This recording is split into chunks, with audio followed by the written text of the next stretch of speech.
बच्चों, आप लोग कैसे हो? आप सभी को मेरे YouTube channel Navneet sir Balaji classes पर स्वागत है। आज मैं बिहार बोर्ड के क्लास 10th का फिजिक्स का फर्स्ट लेसन स्टार्ट करने जा रहा हूं। मेरा वीडियो अच्छा लगे कमेंट करेंगे और अगर कोई भी परेशानी हो तो आप हमसे डायरेक्टली कमेंट बॉक्स में डालकर पूछ सकते हैं। आराम से बिल्कुल पढ़ाई करेंगे और हर कंसेप्ट को क्लियर करते हुए हम लोग आगे बढ़ेंगे और बाद में आप बताएंगे मेरा वीडियो कैसा लगा आपको। देखिए, आज जो फर्स्ट टॉपिक है वह है प्रकाश। प्रकाश का मतलब होता है लाइट। लाइट है क्या? लाइट की तो बात हम सभी लोग करते हैं। एक्चुअली ये लाइट है क्या? तो light is a kind of energy. प्रकाश एक तरह का ऊर्जा है। क्या है बाबू? ऊर्जा है। और कोई भी दीप्तिमान वस्तु मतलब जिससे प्रकाश निकलता है।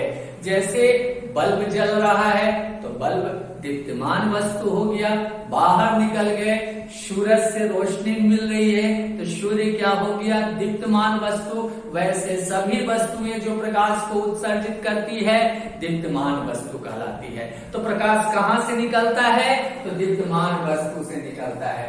और ये आप ये ध्यान दीजिए कि हम किसी वस्तु को कैसे देख पाते हैं। तो जब प्रकाश की किरणें किसी वस्तु पर पड़ती है तो वो वस्तु प्रकाश की किरणों के कुछ भाग को हमारे आंख के रेटिना पर परावर्तित कर देता है, तब जाके देखने की संवेदना उत्पन्न होती है। किसी भी वस्तु को हम देख पाते हैं। समझ गए आप? कैसे देख पाते हैं वस्तु को? प्रकाश की किरण जब किसी वस्तु पर पड़ती है तो वो वस्तु प्रकाश के कुछ भाग को हमारे आंख के रेटिना तक परावर्तित कर देता है, तब जाके वो वस्तु हमें क्या करती है? दिखाई देती है। अंधेरे में हम कुछ नहीं देख पाते, आंख रहते हुए भी नहीं देख पाते। क्यों नहीं देख पाते हैं? क्योंकि देखने के लिए प्रकाश का होना जरूरी है। देखने के लिए प्रकाश का किसी वस्तु पर पड़कर परावर्तित होकर हमारे आंखों के रेटिना तक पहुंचना जरूरी है, तभी जाके वह वस्तु को हम क्या कर पाएंगे? देख पाएंगे। एक अंधा आदमी किसी वस्तु को नहीं देख पाता है तो आप समझ गए होंगे कि वस्तु से प्रकाश तो परावर्तित होती जरूर होगी लेकिन उसके रेटिना तक नहीं पहुंचती होगी, जिसके कारण अंधा व्यक्ति क्या कर पाता है कि उस वस्तु को देख नहीं पाता है। तो इसके अलावा तो हमने क्या देखा? प्रकाश एक तरह की ऊर्जा है। दूसरा, यह किसी भी दीप्तिमान वस्तु से उत्सर्जित होती है। और देख कैसे पाते हैं हम?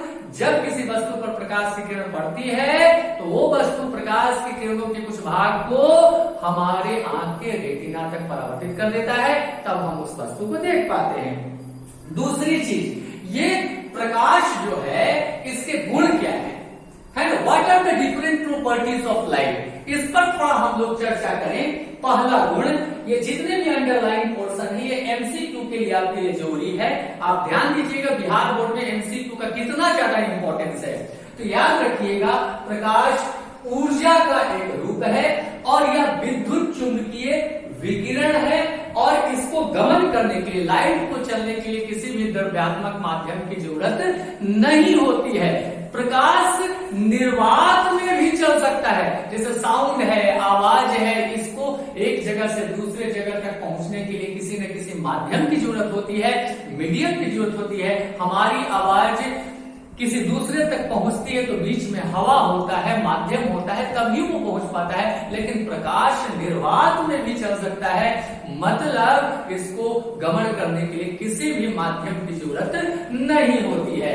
इसके अलावा देखो, निर्वात जो होता है, वैक्यूम जिसको कहते हैं, इसमें प्रकाश का जो वेग होता है सबसे अधिक होता है। कितना होता है वेग? बहुत इंपॉर्टेंट पॉइंट, बहुत इंपॉर्टेंट एमसीक्यू कि निर्वात में प्रकाश का वेग कितना होता है? तो निर्वात में प्रकाश का वेग 3 × 10⁸ मीटर पर सेकेंड, मतलब 1 सेकेंड में प्रकाश निर्वात में 3 लाख किलोमीटर क्या करता है, कवर करता है। सबसे अधिक प्रकाश की जो वेग होती है वह निर्वात में होती है। 1 सेकंड में 3 लाख किलोमीटर या 3 × 10⁸ मीटर पर सेकंड में आप इसको बता सकते हो।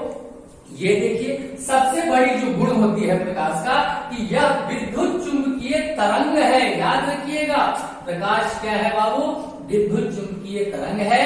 और इसकी जो प्रकृति होती है इस तरंग की, वह अनुप्रस्थ होती है।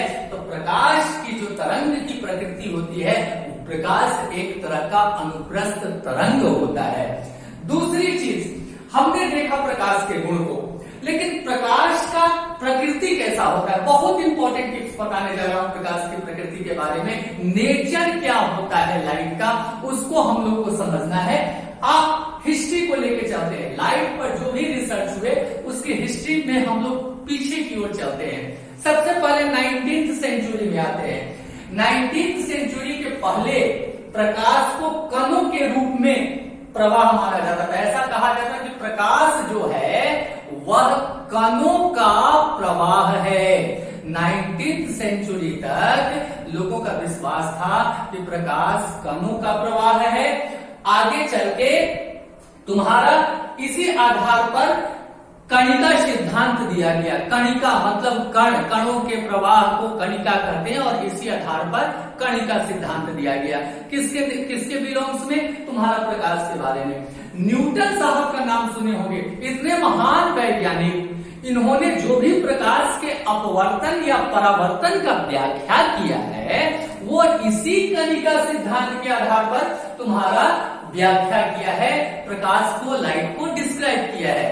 आगे चलोगे, न्यूटन साहब के बाद 1678 में हाइगन नामक एक साइंटिस्ट आए। उन्होंने प्रकाश को तरंग कहा, तरंग मतलब वेव कहा, है ना। और उसके बाद 1801 ईस्वी में थॉमस यंग, आप ये जान लीजिए, इन्होंने हाइगन साहब ने प्रकाश को क्या कहा, एक तरह का तरंग कहा जरूर, लेकिन इनकी बातों पर लोग विश्वास नहीं किए। इनकी बातों को लोगों ने मान्यता कई सालों तक नहीं दी। आगे 1801 ईस्वी में थॉमस यंग ने जब इनकी बात को क्या कर दिया, प्रमाणित कर दिया कि प्रकाश भी एक तरह का तरंग होता है, और इस आधार पर मतलब इसे मान्यता मिल गई कि प्रकाश भी एक तरह का तरंग होता है।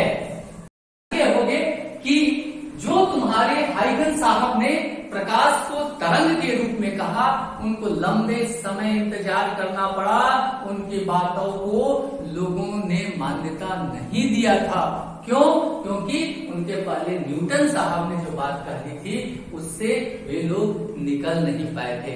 लेकिन तुम्हारा यही 1801 में थॉमस यंग ने तुम्हें एक्सपेरिमेंट करके उस बात को क्या कर दिया, प्रमाणित कर दिया कि हाइगन साहब ने जो कहा था वो बात बिल्कुल क्या है, सही है। उसके बाद 1873 ईस्वी में मैक्सवेल साहब आए। मैक्सवेल को आप लोग जानते होंगे, हाइगन, मैक्सवेल, न्यूटन, तुम्हारे ये लोग महान ऐसे वैज्ञानिक हुए हैं जो प्रकाश के सिद्धांतों पर बहुत ज्यादा काम किए हैं। टोटल ऑप्टिक्स इन्हीं की थ्योरी पर तुम्हारा बेस्ड है।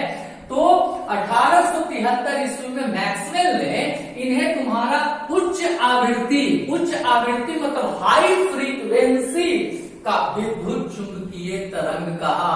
प्रकाश को क्या कहा बाबू? उच्च आवृत्ति का, हाई फ्रीक्वेंसी का विद्युत चुंबकीय तरंग कहा।